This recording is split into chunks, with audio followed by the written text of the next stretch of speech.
My name is Adam Cox. I'm a phobia expert, also known as the phobia guru, based on my track record in helping people eliminate phobias in just a single session. Mysophobia is the fear of germs and is sometimes incorrectly described as germophobia. But essentially, it's the same thing. It is a obsessive fear and anxiety related to germs and bacteria. Now, the key cause of this for many people with mysophobia is parents. It tends to be that normally, as a child, they had a particular parent or grandparent that was constantly cleaning and constantly paranoid or anxious around germs. Now, this overall perception leads the child to have a similar overall sense that germs are dangerous.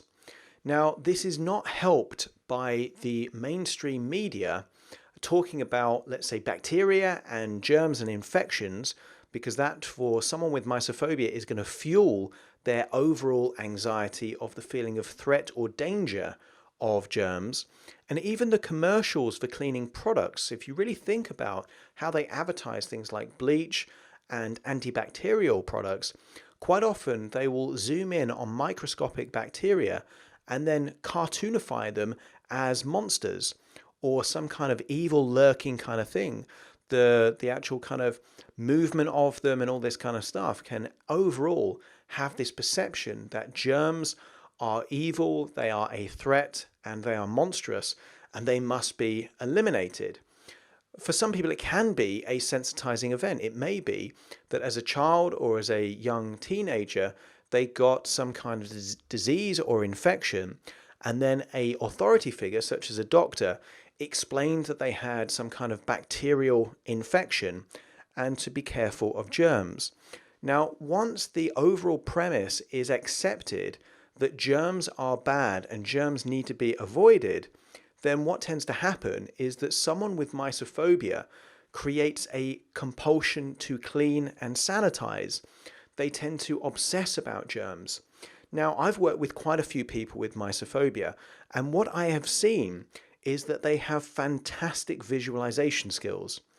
They can literally picture where germs could be using their imagination. So if you imagine that childhood game that you might have played, like Tig or Tag or It, something like that, there's an overall element of the game where someone has some kind of disease or you touch someone and then they are it. For someone with mysophobia, they are living their life like that. So if they go to a bathroom, for example, and they touch something, they will be imagining germs on the toilet seat, they'll be imagining germs on the toilet handle, on the door, and they will imagine that those germs are carrying around with them, and they'll feel an absolute compulsion to wash their hands. But whereas the average person has an overall appreciation of good hygiene and the importance of cleaning their hands, particularly after going to the toilet, someone with mysophobia will have an obsessive thought about bacteria and germs. They will go into a restaurant and be hypervigilant. They will be looking at the nails, perhaps, of the waiter or waitress. They will be looking at the hygiene of tables. They are constantly looking for the potential cause of germs. And that really means that they are in a constant state of anxiety. Rarely can they enjoy social experiences because someone with a sneeze, for example, a cough or a cold in the room, to some normal person without mysophobia, they would just accept that someone else around the room is sick. To someone with a fear of germs, this germaphobe, this mysophobe, they will perceive the airborne bacteria floating around in the room and potentially infecting them. So it really means that people that have this particular condition rarely feel relaxed in social situations, and they have an overall compulsion. So the key thing that you can tell if someone is likely to have this is going to be their reaction to any environment with germs. They tend to avoid hospitals, by the way, and anything where there could be a perception of bacteria. Whenever they read an article about food poisoning or any kind of infectious diseases, that's going to make them even more anxious and vigilant. They're going to have an obsession with cleaning. For these particular people, those kind of antibacterial gels, they're going to constantly be cleaning their hands. There are certain clues. And sometimes these people are going to come across as somehow rude. They might avoid shaking hands or hugs and things like that.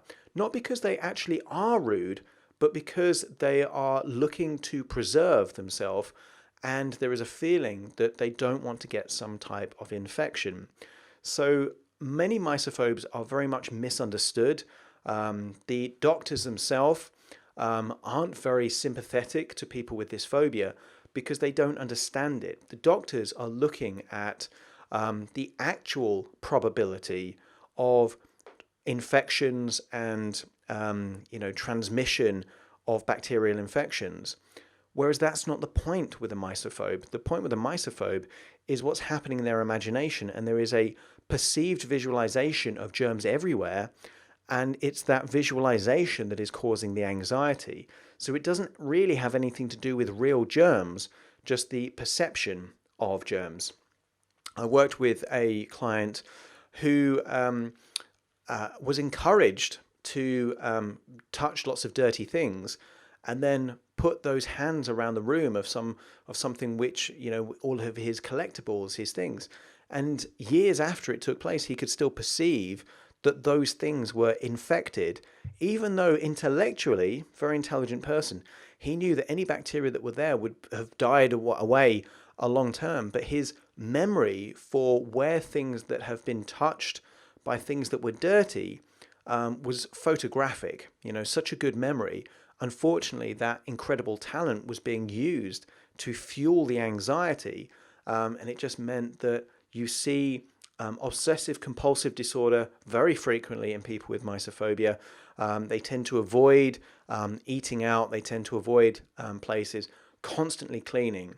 The great news, though, is that this particular phobia can be eliminated in a single session, because it has nothing to do with the germs themselves. It's everything to do with the perception of the germs, and that can actually be altered using certain psychological principles. And there's many different techniques to deal with this phobia, but it can be eliminated relatively quickly. There's a variety of ways that I work with people one-on-one to help them with mysophobia.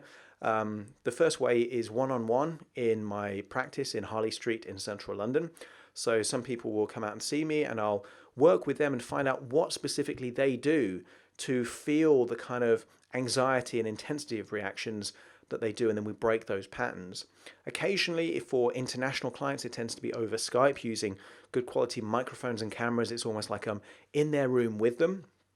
For someone with mysophobia, by the way, they quite often avoid people, so that's in many cases more appealing to them to actually have some kind of remote client session.